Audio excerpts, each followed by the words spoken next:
ആഗ്രഹങ്ങളുടെ അനന്തരഫലം. ജീവിതത്തിൽ ഏതെങ്കിലും ഒരു ആഗ്രഹം സാധിക്കാൻ അവസരം കിട്ടിയാൽ ആദ്യം എന്തു തിരഞ്ഞെടുക്കും? മിക്ക ആളുകളും തിരഞ്ഞെടുക്കുന്നത് പണമായിരിക്കും, അല്ലേ?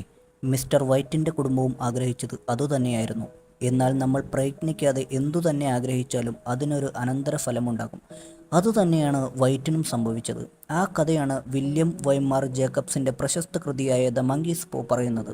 നിരവധി നാടകങ്ങൾക്കും ടെലിവിഷൻ പരമ്പരകൾക്കും സിനിമകൾക്കും വിഷയമായ കൃതിയാണ് ദ മങ്കീസ് പോ. ആ കഥയാണിത്.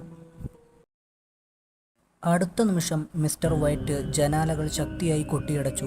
താഴത്തെ നിലയിലെത്തി വാതിലുമടച്ചു ഭദ്രമാക്കി മുകളിൽ കിടപ്പുമുറിയിലെത്തി കിടക്കയിലേക്ക് വീണു. എന്താണ് താഴെ നിന്ന് കേൾക്കുന്നത്? അത് ഒരു മുട്ടൻ എലി. ഞാൻ പേടിച്ചുപോയി. എലിയെ കണ്ട് പേടിച്ചു വന്നിരിക്കുന്നു, പേടിത്തൊണ്ടൻ. എലി നിങ്ങളെ വിഴുങ്ങാൻ വരികയായിരുന്നു? അതല്ല, അതിന്റെ വലുപ്പം കണ്ട് ഞാൻ മുൻപത്തതിനേക്കാൾ ഇരട്ടി ശക്തിയിലും ശബ്ദത്തിലുമാണല്ലോ ഇത്തവണ. പെട്ടെന്ന് മിസ്സിസ് വൈറ്റിന് ഒരു വെളിപാടുണ്ടായി.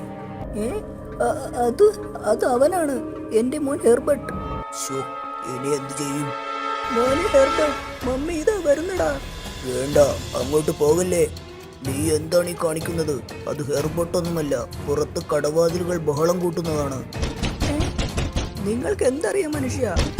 അവൻ അവന്റെ മമ്മിയെ ശരിക്കറിയാം. എനിക്ക് എന്റെ മോനെയും. നോക്കി നിൽക്കാതെ ഈ കതകൊന്ന് തുറന്നു തരൂ മനുഷ്യ. അവൻ കൊടും തണുപ്പ് കൊണ്ട് നിൽക്കുകയാണ്. വേഗം വേണം. നിങ്ങൾ എന്താണ് ഈ കാണിക്കുന്നത് മനുഷ്യ?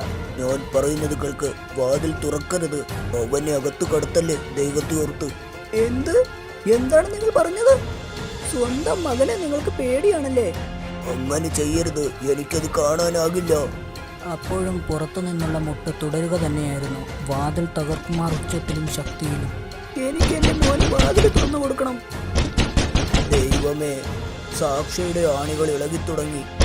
നീ എന്തിനുള്ള പുറപ്പാടാ? മോനെ, മമ്മി ഇതാ വരുന്നടാ. ഈ കസേരയിൽ കയറിയാൽ സാക്ഷി തുറക്കാം. ഇനി ഞാൻ എന്തു ചെയ്യും? നഷ്ടപ്പെട്ട കുഞ്ഞിനെ തിരികെ ലഭിക്കാൻ ഏതൊരമ്മയും കാണിക്കുന്ന വ്യഗ്രതയും പരവേശവും തന്നെയാണ് ഇവളും കാണിക്കുന്നത്. പക്ഷേ മടങ്ങി വന്നിരിക്കുന്നത് ഉടനെ എന്തെങ്കിലും ചെയ്തേ മതിയാവും. എവിടെയാണ് ആ കൈപ്പത്തി? എൻ്റെ കയ്യിൽ നിന്ന് തെറിച്ചുപോയി കൈപ്പത്തി. കൈപ്പത്തിയുടെ ഒരാഗ്രഹം കൂടി ബാക്കിയുണ്ടല്ലോ. എവിടെയാണോ നശിച്ച സാധനം? കസേരയിൽ കയറി വാതിലിൻ്റെ സാക്ഷ്യം നീക്കുന്ന മിസ്സിസ് വൈറ്റും പുറത്തുനിന്ന് ദിഗന്ധങ്ങൾ തകർക്കുന്ന ശബ്ദത്തിൽ വാതിലിലെ മുട്ടലും. എവിടെയാണത് വീണത്? കിട്ടി. ദൈവത്തിന് സ്തുതി. ദൈവമേ, വാതിൽ തുറക്കപ്പെടുകയാണല്ലോ. ഇനി സ്ഥലകാലബോധം വീണ്ടെടുത്ത മിസ്റ്റർ വൈറ്റ് കൈപ്പത്തി വലതു കൈകളിൽ അമർത്തിപ്പിടിച്ച് ദൈവത്തെ ധ്യാനിച്ചു.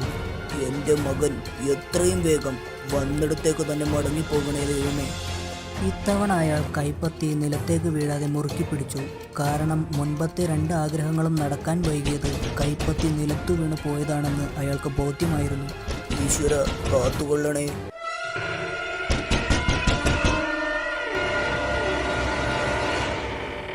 മോനെ, എൻ്റെ പൊന്നു മോനെ, അകത്തേക്ക് വന്നാലും.